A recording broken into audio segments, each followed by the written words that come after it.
Well, hey there. This is Zeke, and I'm out in my workshop, and seems we've had another school shooting, this time in a small town in Ohio. And, every time one of these happens, I get real disgusted with our news media because they play it over and over and over again, and they're, putting all kinds of people up and what kind of terror they had. And over the next few weeks, or months even, well, probably not months anymore, because the American public attention is probably not very long these days. But anyway, we're going to be hearing, it doesn't matter what network you listen to, but they're going to be bringing out all kinds of experts talking about why this happens, why is this happening. Well, it's been happening a lot more over the last few decades. There was a time in this country when it never happened. Nothing like that would ever happen. And most of these experts are going to come up with all kinds of theories on why it's happening. I've listened to them all, and quite frankly, I think most of them are wrong. See, I have a theory about it, and I apologize, this video is going to be a little long, but if you'll stick with me and listen to my theory about it, it might make sense to you.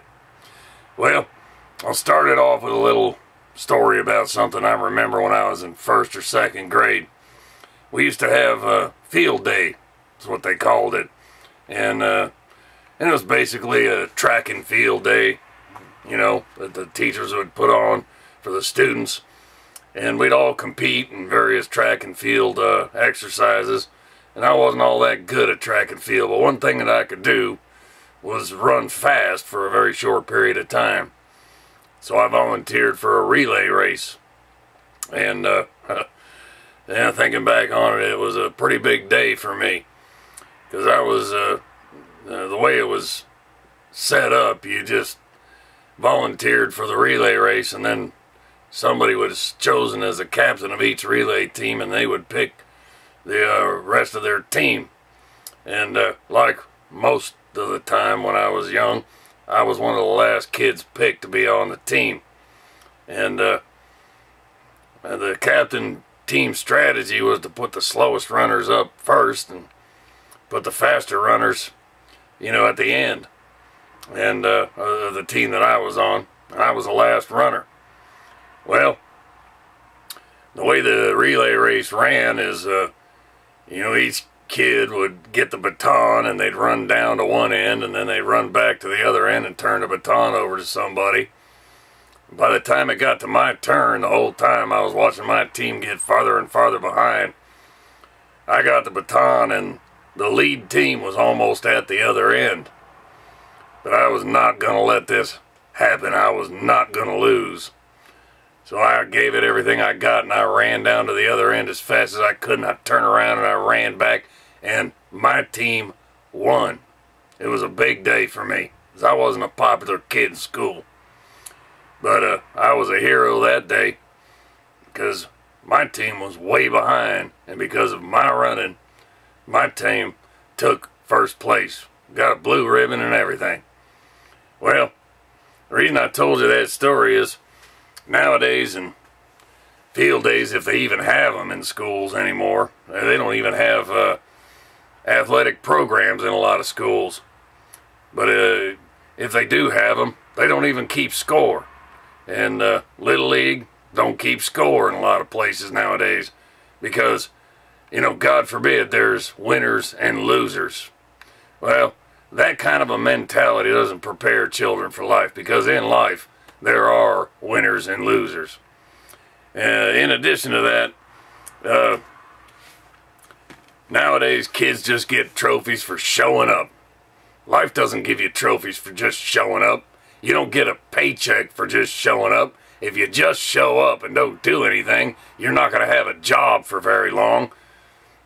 Well, in addition to that, teachers nowadays all around the country don't even want to grade kids' papers in red ink, because it might make them feel bad about themselves.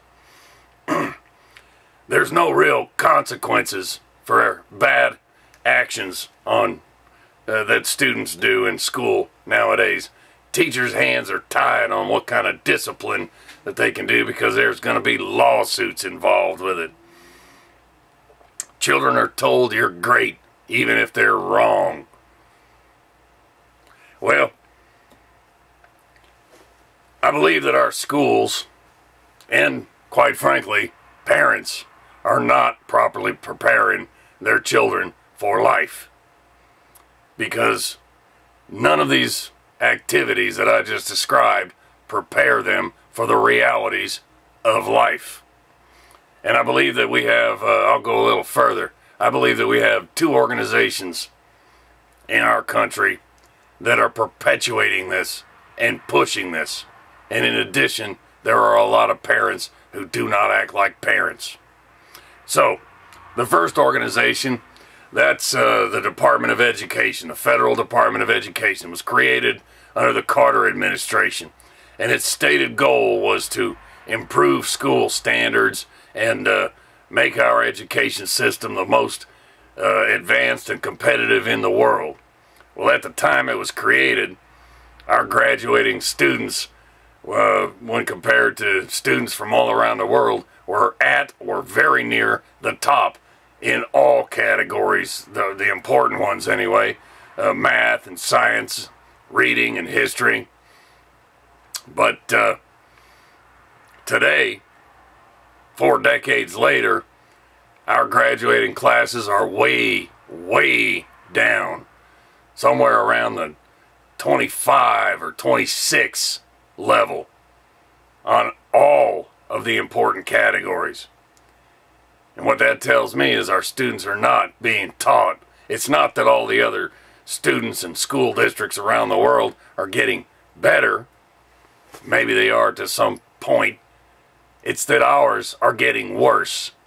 Our standards for our graduating students have been lowered. And in the most recent statistics that I've read, there's an alarming statistic in my mind. Our graduating students are number 1 in self-esteem and self-confidence. Oh, great. So, thanks to the Department of Education and the standards that they have set forth in improving our education system, we have a bunch of kids graduating that are not knowledgeable in much of anything at all, but boy, they sure have a lot of self-confidence and self-esteem. There's another organization out there. That's the National Education Association, the Teachers Union, that make it damn near impossible to get rid of bad teachers. I mean, even teachers that are found molesting students in classrooms are not immediately and summarily dismissed, fired, and sent to prison. No, they're protected by the unions. They go into some sort of a administrative position, and they still get their paychecks. And then there's another thing called tenure. Once a teacher has tenure, it doesn't matter how bad they are, they will not be getting rid of. They will be a part of the education system until they retire. And by the way, they have pretty freaking cushy retirements. And there's another part of this.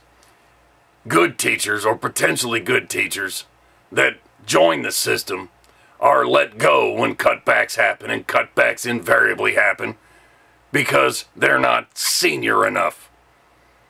Teachers are advanced based on not how good of a teacher they are, not how successful their students are, or how much their students learn. No, it's how long has a teacher been in the system and what certificates has the teacher obtained.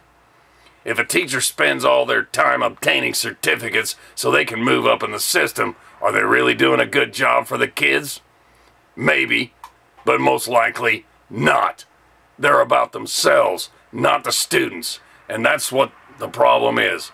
Our students are being left behind by our education system, by the teachers' unions, and by the Federal Department of Education.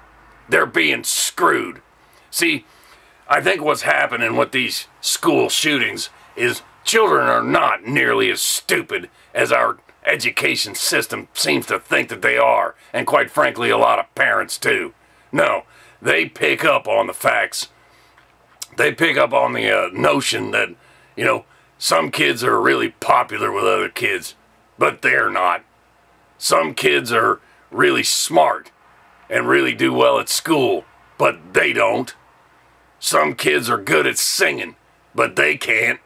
Some kids are good at dancing, but they can't. Some kids are good at sports, but they're not. And so here's what happens. Children have a tendency to feel a little self-pity from time to time. They have a kind of a victim mentality from time to time.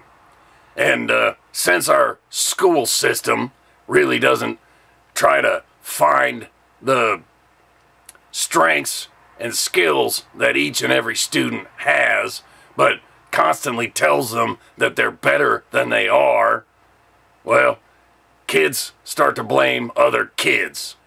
And it pisses them off. And they want to kill it. And some of them are taking up guns and doing just that. So if you ask me, it's a combination of things that's leading to what's going on in our schools these days. It's a crappy education system thanks to the National Education Association, teachers' unions, thanks to some teachers that are in the system that don't give a goddamn about the kids. They only care about their own pocketbooks. And thanks to the Federal Department of Education. But the biggest problem in this whole picture is a lot of parents do not get involved in their kids' lives. You need to be, if you have a child, that child is your responsibility above any other responsibility that you have in your life. They need to be a center in your life, and they need to know that they are loved, that they will be held accountable, and that they will be taken care of.